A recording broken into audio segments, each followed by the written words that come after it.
Merci de vous informer avec PTV. Bienvenue si vous venez de nous rejoindre dans l'actualité de ce jeudi 20 novembre. Apprendre aux adultes à nager ou à vaincre leur peur de l'eau en 10 séances, c'est une proposition du programme Impulséo au centre aquatique de Chaumont, un moyen de se réconcilier avec l'eau. C'est le grand soir, celui de la nuit des réussites, grande soirée de Puissance Télévisions. Elle célèbre l'excellence des talents économiques de Meuse et Haute-Marne. Retour en images sur l'édition de 2024. Le Salon des maires a ouvert ses portes à Paris. La santé, le budget ou encore la sécurité dans les communes ont été abordés par les représentants locaux. Un point rapide sur la météo à présent. Dans nos départements, la journée restera froide et humide avec un mélange d'averses et de neige fondue selon les secteurs. L'atmosphère restera bien grise du matin au soir et les températures peigneront à dépasser les 2 à 4 degrés avec des minimales proches ou légèrement au-dessus de 0 degré. Le programme Impulséo propose au centre aquatique de Chaumont 10 séances destinées aux adultes qui n'ont jamais appris à nager ou qui ont une appréhension de l'eau. Encadrés par une maître nageuse spécialement formée, les participants avancent progressivement afin de comprendre et de reprendre confiance sur les sensations et poser les bases d'une nage sécurisée. Un dispositif bienveillant, bien loin de la performance où chaque progrès compte. Célia Richard a assisté à l'une de ces séances. Devient un lieu de confiance et de dépassement. Le programme Impulséo accompagne des adultes qui souhaitent apprivoiser l'élément aquatique, souvent pour la première fois. Un dispositif bienveillant et progressif qui vise à faire évoluer les participants. La sphère 1, c'est vraiment d'enlever toutes ces idées reçues qu'on a à travers cet environnement qu'on a souvent démontré comme dangereux, alors qu'il ne l'est pas si on le connaît, si on se l'approprie. Donc à enlever effectivement toutes ces mauvaises idées et aussi à enlever les mauvaises expériences, parce que souvent il y a des gens qui ont eu des mauvaises expériences avec l'environnement, donc à dédramatiser tout ce qu'il y a eu dans le vécu et à mettre quelque chose d'agréable à ça. Pendant 10 séances, les participants avancent à leur rythme, aucun jugement, aucune pression, juste une progression adaptée, centrée sur les sensations et la confiance en soi. Moi, c'est pour éviter de paniquer quand je suis dans l'eau. J'aime bien être dans l'eau, mais je panique. Donc là, je suis rassurée à apprendre à respirer. Moi, c'est la même chose. J'étais pas du tout à l'aise dans l'eau et donc j'ai vu que ce stage était mis en place. Je l'ai découvert par la semaine bleue. Je vois une nette amélioration. Je suis beaucoup plus à l'aise déjà. Chaque jour, il y a de la progression. Je suis très contente. Pour ces femmes, Impulséo est bien plus qu'un simple cours de natation.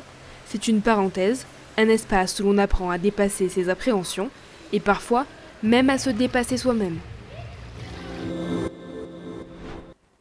Ce soir, c'est la nuit des réussites Meuse-Haute-Marne, grande soirée de Puissance Télévisions organisée en partenariat avec la Chambre de commerce et d'industrie. Plusieurs centaines de représentants d'entreprises et des élus étaient présents lors de l'édition 2024. Présentée par Jean-Philippe Doux et Clémentine Coppola, nous vous proposons de revoir en images cette soirée. Le gagnant est la SCOP, la Meusienne, qui est représentée par Roxane Kreutz, la SCOP. C'était une grande première. Ce jeudi, la nuit des réussites Meuse-Haute-Marne a fait briller les entreprises du territoire. Après des mois de préparation, la cérémonie de récompense économique organisée par la CCI et Puissance Télévisions a ravi le public. J'ai kiffé tout simplement. En fait, c'était une première édition, c'était un peu un pari. L'idée quand même, c'était de mettre en valeur les hommes et les femmes qui font les entreprises, celles qui créent de la richesse sur le territoire, qui créent des emplois dans un contexte économique qui n'est pas forcément simple, dans un territoire rural qui plus est. L'idée en fait, on l'a dit sur scène, c'était aussi de montrer cette fierté, d'avoir un positionnement qui soit décomplexé. Et honnêtement, ce soir, et quel pied! Quel pied! C'est génial en fait cette soirée parce qu'on a fait le plein d'optimisme, on a fait le plein aussi de réalisme sur ce qui se passe vraiment en Meuse et en Haute-Marne. On a vu ce soir des entreprises fabuleuses qui ont beaucoup d'idées et en plus des idées, elles les mettent en pratique. Et ça c'est formidable. Les personnes qui sont ici dans cette salle, vous êtes ceux qui font vivre notre territoire. Le résultat est vraiment à la hauteur de nos espérances. Quand j'ai vu le projet, je me suis dit mais il y a une petite folie là. Et moi à chaque fois qu'il y a un grain, je me dis c'est top, ça va plaire. Et le grain d'ailleurs, tu le prends, tu le plantes et ça germe. Et ce soir c'est le cas. Au total, 9 récompenses ont été décernées. Le trophée de l'innovation, de l'artisanat ou du monde agricole. Mais parmi eux, un prix spécial, celui attribué par le public et remporté cette année par l'entreprise Brémond-Lutry, élu par le public avec 807 votes sur plus de 8000. Je ne m'attendais pas trop. Après, j'ai eu beaucoup de public qui m'ont soutenu. J'ai eu le prix du public et c'est trop bien. Pour moi, c'est le meilleur prix. C'est-à-dire que du coup, je ne suis plus la seule à croire en mon projet. Il y a du monde derrière moi qui croit en moi et c'est motivant de ouf et c'est super beau. J'adore. Enfin, c'est trop bien, quoi. J'étais surprise. Je ne m'attendais pas et je suis trop heureuse. Je suis excitée en fait. C'est trop bien. Et d'être au milieu de gens aussi talentueux, c'est très flatteur. Ça fait plaisir, quoi. Ça rassure aussi. C'est ouf. Hier soir, un mot était sur toutes les lèvres et dans tous les esprits. La fierté, celle d'être meusien ou haut-marnais, celle d'avoir osé créer et innover dans un territoire rural. Les différents partenaires et entreprises se sont déjà donné rendez-vous pour 2025. Moi j'ai hâte d'être à l'année prochaine et je me dis tiens ce soir, là 7 novembre 2024, il y a peut-être quelqu'un qui a regardé les premières nuits de la réussite et qui se dit mais pourquoi pas moi l'année prochaine, je vais faire en sorte d'en être. J'étais assis à côté de Martine Joly, maire de Bar-le-Duc, et on s'est dit ensemble évidemment que la prochaine édition devra se faire à Bar-le-Duc l'année prochaine, mais surtout que c'est de sentir qu'on est unis comme ça, pour nous mais c'est très fort, c'est très important et je crois que les habitants ont un seul et même territoire et c'est bien une réalité. À Bar-le-Duc ou à Saint-Dizier, en Haute-Marne ou en Meuse, ce qui est certain, c'est que la nuit des réussites 2025 aura bien lieu.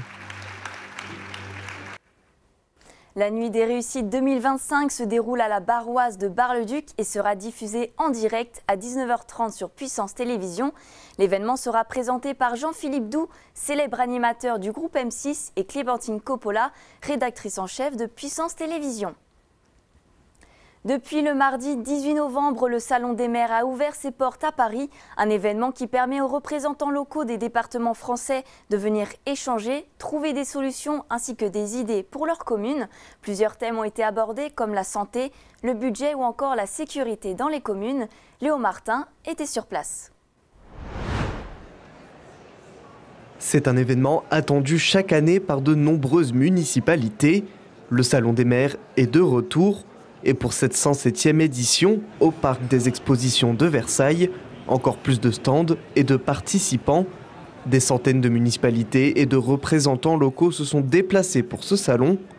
L'objectif, rencontrer et trouver des idées pour leur commune, mais c'est aussi l'occasion de débattre sur certains sujets, la difficulté des territoires ruraux d'attirer des médecins. On charge un certain nombre de compétences qui devraient être prises par l'État devant la désertification médicale, parce que c'est quand même bien ça qu'il faut nommer. Nous cherchons des solutions, et j'ai envie de dire des solutions non seulement à l'échelle locale, mais aussi des solutions à l'échelle, par exemple, comme le disait Quentin, du GHT. En ce qui concerne, nous, notre communauté d'agglomération, on fait un certain nombre de tentatives de séduction, il faut bien dire les choses comme elles sont, et c'est aujourd'hui un défi assez important, parce que chaque communauté ou chaque responsable est en compétition avec le voisin et on sait bien que la lutte est rude. La santé est au cœur des préoccupations des habitants et ça, les élus le sentent bien. À Vitry-le-François comme à Saint-Dizier, les urgences sont de véritables sujets de préoccupation entre fermeture partielle et potentiel arrêt d'activité. Autre point décisif avant les élections de 2026, la sécurité, armement de la police municipale, territoire de sécurité urbain et rural, insécurité. Sur notre plateau, la thématique a animé les débats. Tellement différente, mais le concitoyen ne veut pas savoir si c'est le maire ou l'État ou la police nationale ou autre qui doit gérer la sécurité. Et moi, je crois que si on attend que l'État mette tous les moyens pour le faire, on ne s'en sortira pas. Aujourd'hui, c'est une urgence absolue que de remettre de la sécurité et que la peur change de camp, comme le veut l'expression. Oui. C'est pour ça que nous, on pense qu'il faut qu'on s'engage massivement. C'est ce qu'on appelle la coproduction de sécurité. C'est à un moment, ça marche que si on y est tous.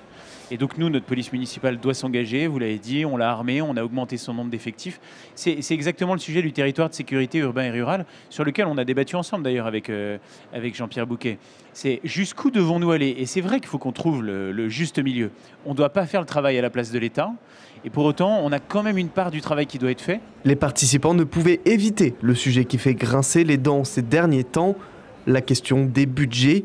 Depuis la nomination de Sébastien Lecornu au poste de Premier ministre, le Sénat et l'Assemblée nationale n'ont toujours pas voté pour un budget 2026, ce qui représente un frein pour les municipalités. L'État va demander 2 milliards d'euros d'efforts aux collectivités, ce qui ne passe pas auprès des élus. En 24, je dégage 2,4 millions de CAF, d'autofinancement. En 2025, j'en dégage 1,7. Donc, vous voyez, j'ai déjà perdu 500 000, 23% de baisse d'autofinancement. Mais si ça continue, parce que c'est annoncé, ça y est, c'est parti, ça va être beaucoup compliqué pour les communes. Et en particulier pour les territoires industriels, qui sont particulièrement pénalisés. On nous a prélevé l'an passé le DILICO. C'est une espèce de prêt obligatoire qu'on nous rembourserait dans 3 ans. Et puis là, maintenant, non seulement ça ne va plus devenir un prêt obligatoire, ça va être un prêt sous condition de remboursement, comprendre qu'on ne sera jamais remboursé, mais on va le doubler. Donc nous, on a payé 250 000, on va payer 500 000. Et la DCTP, la dotation de compensation pour la taxe professionnelle, nous allons perdre à nouveau 600 000 euros. Mais à l'aube des élections municipales, ces échanges et ces préoccupations seront forcément au cœur des débats en mars 2026. Retrouvez toute l'actualité en continu sur notre site internet puissancetélévision.fr et notre application mobile. Dans un instant, retrouvez 2 combattantes du judo club Mardaval Saint-Dizier reçues sur notre plateau. Elles aborderont leur performance historique au championnat du monde de Niwaza. Mais tout de suite, un point sur la météo.